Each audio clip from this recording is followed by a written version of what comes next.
Merchant navy join करना है, और मैं बताता हूँ क्या है एलिजिबिलिटी सारे कोर्सेज की। Let's go forward with the video, but आगे बढ़ने से पहले सब्सक्राइब कर लो पेज को। Let's go forward. यार मर्चेंट नेवी होता क्या है? कॉमर्शियल शिपिंग इंडस्ट्री जो ट्रांसपोर्ट करती है गुड्स को। यार आपके अभी घर बार में जो गैस की तंगी आई थी वो क्यों आई थी? स्ट्रेट ऑफ हॉर्मुज़ में जो हो रहा था उसकी वजह से आई थी। उथर बिथर हो जाएगा अगर मर्चेंट नेवी में कुछ प्रॉब्लम आ जाती है तो, समझ रहे हो ना? तो मर्चेंट नेवी अगर रुक गया या कुछ भी प्रॉब्लम आ गई तो बहुत ज़्यादा प्रॉब्लम आ जाती है पूरी इंडस्ट्री में, पूरी हर जगह। तो यही पूरे मर्चेंट नेवी की वजह से आ सकती है। तो कौन से करियर रोल्स होते हैं? एक डेक ऑफिसर का है, एक मरीन इंजीनियर का है, ठीक है। अब करियर पाथ क्या है? एक डेक साइड का है। अब यहाँ पे आप एक डेक कैडेट बन सकते हो, उसके बाद आप एक डेक थर्ड ऑफिसर बनते हो, फिर सेकंड ऑफिसर बनते हो, फिर चीफ ऑफिसर बनते हो, फिर कैप्टन बनते हो। अब अगर इंजन साइड की बात करूँ तो यहाँ पे आप इंजन कैडेट की तरह ज्वाइन करते हो, फिर फोर्थ इंजीनियर की तरह ज्वाइन करते हो, फिर थर्ड इंजीनियर की तरह, फिर सेकंड इंजीनियर की तरह, and then as a chief engineer आप फाइनली बन जाते हो। अब बात करूँ कि क्या सब्जेक्ट्स रिक्वायर्ड हैं बनने के लिए ऑफिसर या इंजीनियर। यार देखो, कुछ सब्जेक्ट्स हैं जो कि कंपलसरी आपको करने ही पड़ेंगे क्योंकि वो IMU CET में आते हैं। IMU CET क्या है? नेशन वाइड एग्जाम है जो आपको देना ही पड़ेगा। यार physics, chemistry, mathematics and English. अब इसमें एक और सब्जेक्ट है जो कि यहाँ पे मेंशन नहीं हुआ है, वो है एप्टीट्यूड एंड मैरीटाइम GK। ये सब IMU CET में पूछे जाते हैं, ठीक है। अब फिजिक्स, केमिस्ट्री, मैथमेटिक्स ये सारे सब्जेक्ट्स कंपलसरी हैं, उसके साथ साथ इंग्लिश भी कंपलसरी है। एलिजिबिलिटी क्या है कोर्सेज की? IMU CET DG अप्रूव्ड की क्या है? मिनिमम परसेंटेज आपको 60 लानी पड़ेगी 12th PCM में, एंड इंग्लिश में आपको 50 लाना पड़ेगा ईदर इन 10th और इन 12th, ठीक है। जितना ज़्यादा आपका PCM होगा उतना ज़्यादा आपका सिलेक्शन का चांस होगा। मेडिकल रिक्वायरमेंट क्या है?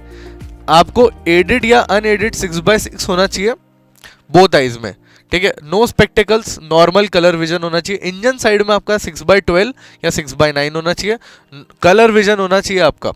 हाइट आपकी क्या है? बॉयज़ में 157 सेंटीमीटर से ज़्यादा की होनी चाहिए, गर्ल्स में 152 सेंटीमीटर से ज़्यादा की होनी चाहिए। इंजन साइड में भी सेम है।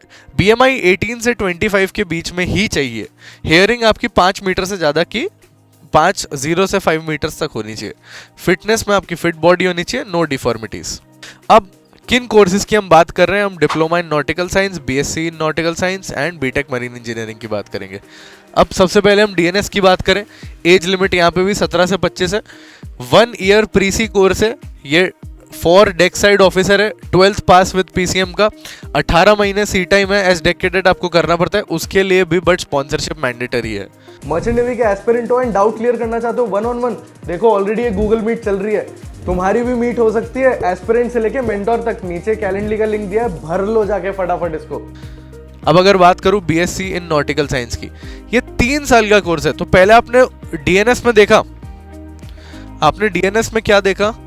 DNS आपने किया 1 साल का 12 महीने का कॉलेज, वहीं BSc में आपने 36 महीने का कॉलेज, 3 साल का कॉलेज। यहाँ 1 साल का कॉलेज, यहाँ 3 साल का कॉलेज, उसके बाद 12 महीने का सी टाइम। यहाँ पे आपने किया 18 महीने का सी टाइम, यहाँ आप बन गए। उसके बाद आपने किया एक फंक्शंस कोर्स, यहाँ पे आपने कोई कोर्स नहीं किया, सीधा एग्जाम दिया, बन गए यहाँ पे ऑफिसर, यहाँ भी बन गए ऑफिसर। यहाँ पे आप 1-1.5 साल पहले ही ऑफिसर बन जाओगे। तो फिर सबको ये क्यों नहीं कर रहा?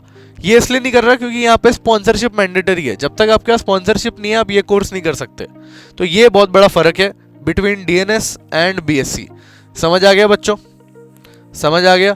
बट BSc हर कोई कर सकता है, बट हर कोई कॉलेज में करना सही नहीं है क्योंकि प्लेसमेंट नहीं मिला तो ढन गोपाल हो जाएगा। ये वैसा, ये समझो कि आपने पायलट का कोर्स कर लिया लेकिन आपको प्लेसमेंट ही नहीं मिला, तो उस पायलट की डिग्री का करोगे क्या अगर प्लेन ही नहीं उड़ाना आता तो ये वैसी बात हो जाएगी। अब BTech की बात करता हूँ। अब जैसे वहाँ पे 12 महीने का कॉलेज था, 36 का था, अब यहाँ पे 48 मंथ्स का है।